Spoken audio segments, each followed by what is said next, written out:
ഇനി അടുത്തൊരു വാർത്ത ചേർത്തലയിൽ നിന്നുള്ളതാണ്. ചേർത്തലയിൽ ഷാജഹാനാണ് തത്സമയ വിവരങ്ങളുമായി ചേരുന്നത്. അതെ, വീട്ടമ്മയുടെ മൃതദേഹത്തിന്റെ പോസ്റ്റ്മോർട്ടം ഇന്ന് നടക്കും. രാവിലെ 10:30-ക്കാണ് ആലപ്പുഴ മെഡിക്കൽ കോളേജിൽ പോസ്റ്റ്മോർട്ടം നടക്കുന്നത്.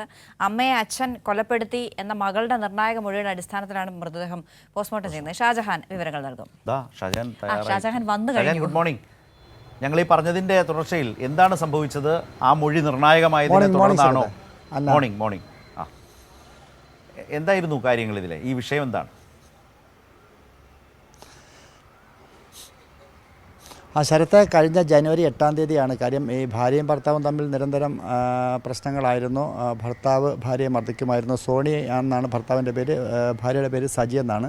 ഈ മർദ്ദനം കുറച്ച് കാലമായിട്ടുണ്ടായിരുന്നു. വീട്ടുകാരും മക്കൾക്കുമൊക്കെ അറിയാമായിരുന്നു. പക്ഷേ ഏറ്റവും ഒടുവിൽ കഴിഞ്ഞ ജനുവരി 8-ാം തീയതി മർദ്ദനത്തെ തുടർന്ന് സജിയുടെ തലയുടെ പുറകു ഭാഗത്ത് മാരകമായിട്ടുള്ള മുറിവ് സംഭവിക്കുകയും അതിനുശേഷം 1 മണിക്കൂറോളം അവിടെ കിടന്നു. ആശുപത്രിയിൽ കൊണ്ടുപോകാൻ പോലും ഭർത്താവ് തയ്യാറായില്ല. പിന്നീട് നാട്ടുകാരൊക്കെ എത്തിയതിന് ശേഷമാണ് കൊണ്ടുപോയത്. 1 മാസത്തോളം ആലപ്പുഴ മെഡിക്കൽ കോളേജ് ചികിത്സയിലായിരുന്നു. അവർക്ക് ബോധമുണ്ടായിരുന്നില്ല. അവരുടെ മൊഴികളൊന്നും തന്നെ പോലീസിന് രേഖപ്പെടുത്താൻ സാധിച്ചില്ല. ഈ കഴിഞ്ഞ 8-ാം തീയതി അവർ മരണപ്പെടുകയും അതിനുശേഷം ചേർത്തലയിൽ തന്നെ സെൻറ്റ് മേരീസ് പള്ളിയിൽ അവരുടെ മൃതദേഹം സംസ്കരിക്കുകയും ചെയ്തു. പക്ഷേ അതിനുശേഷമാണ് ഇത്തരം കാര്യങ്ങളൊക്കെ തന്നെ മകളെ വിവാഹം ചെയ്ത് അയച്ചാണ് മകൾ ഭർത്താവിൻ്റെ ബന്ധുക്കളോടും മറ്റും പറയുന്നത്. ഉടൻ തന്നെ അവർ ചേർത്തല പോലീസിൽ വിവരം അറിയിക്കുകയായിരുന്നു. അന്നേരം തന്നെ പോലീസ് ഭർത്താവ് സോണിയെ കസ്റ്റഡിയിലെടുത്തിരുന്നു.